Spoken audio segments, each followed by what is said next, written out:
Okay, now we're going to do the examples, which I've already done, but I forgot to hit play or record. So here we go again. Binary ionic compounds. We're going to do these and we're going to do some polyatomic, okay? There's some on the back too, but we'll get to those. So first off,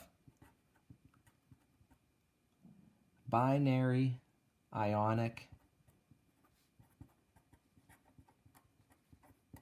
compounds, okay?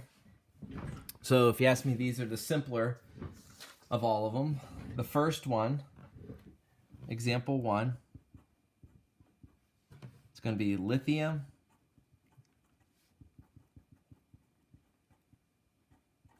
I'm just going to put a plus sign meaning and.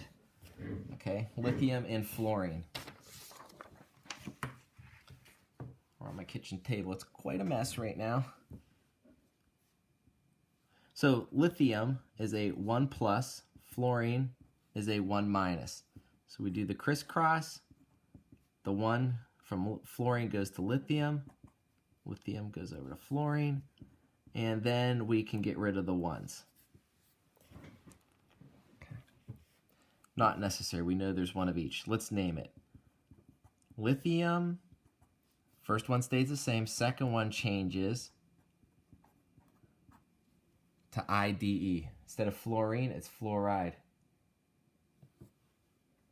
Number 2, calcium and oxygen.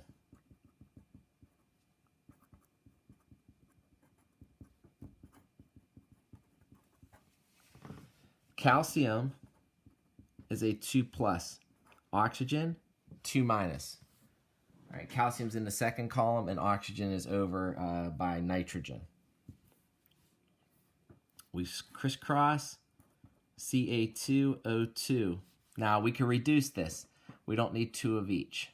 We can reduce. So let's say we had 1 calcium, it's a 2 plus. We had 1 oxygen, 2 minus. If we were to add those together, we get like neutral. It'd be 0.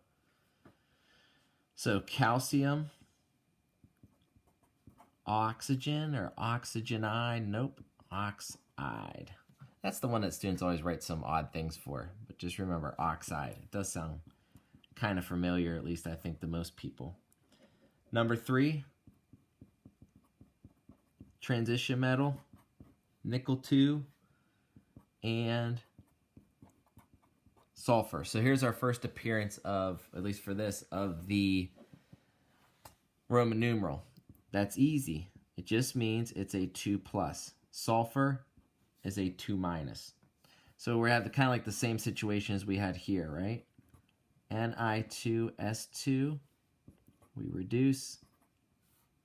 And we write nickel 2 sulfide.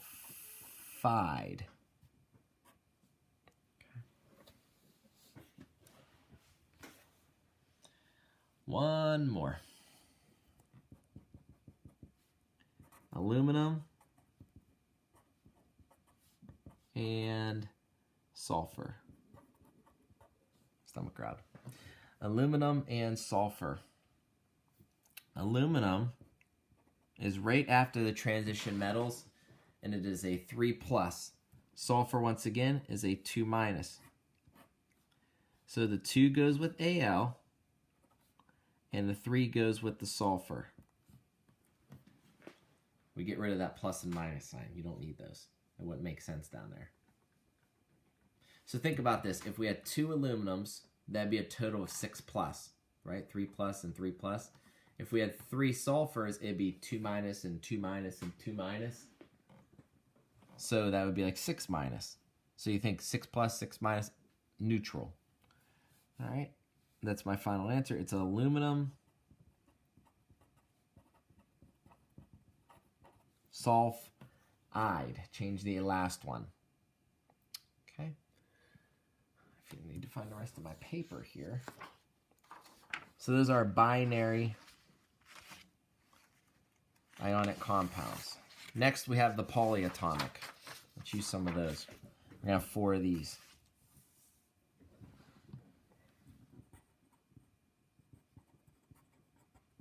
That's one word.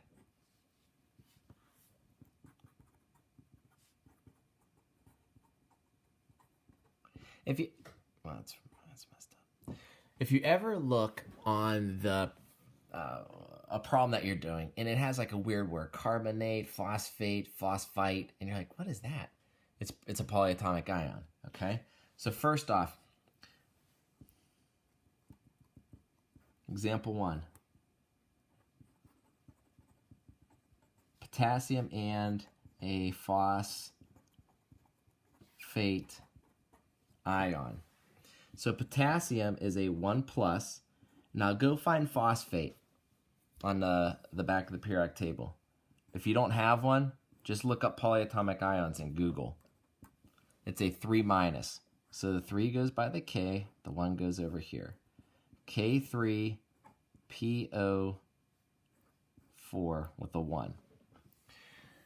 Now, we could write it like this, just K3PO4. And I've told students in class, especially at the beginning when they're writing these, if they leave it in parentheses, that's okay. But the correct way to do that is just to write it like this, if there's only one. And that would be called potassium phosphate. Okay? The ending on the phosphate does not change. Example 2. Ammonium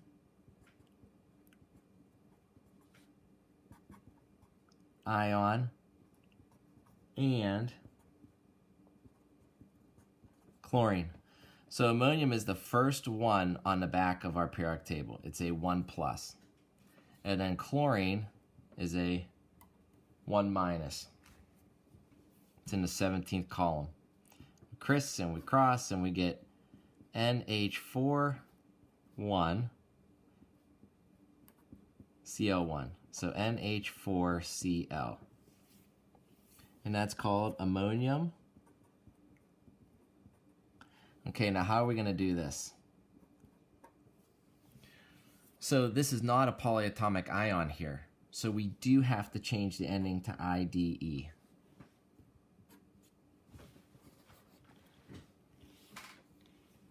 Example 3.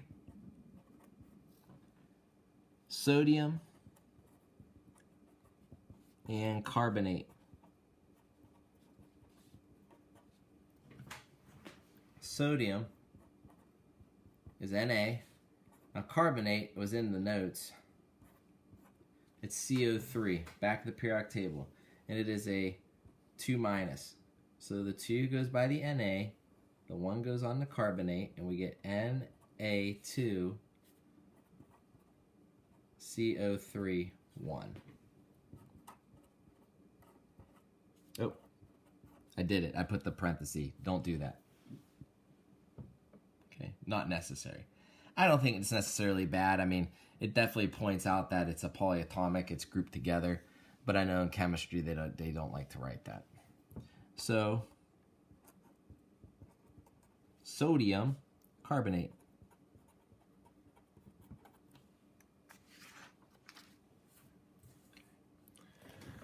And then lastly, for this group, barium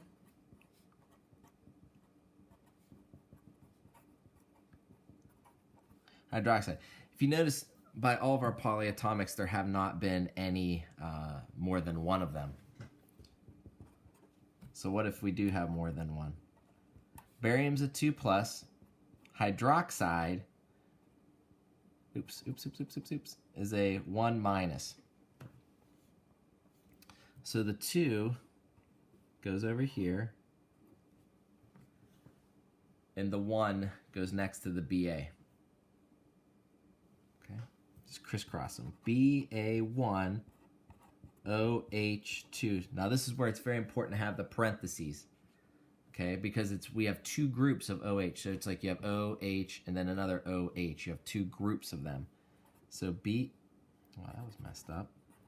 BaOH2. And it's barium hydroxide. Some people see this ID and they're like, oh, that's from one of the single ones by themselves. And they think it's hydrogen. Okay, because they see high and they think hydrogen. But if you go on the back periodic table, you'll see it. Okay, so those are 4 examples of each.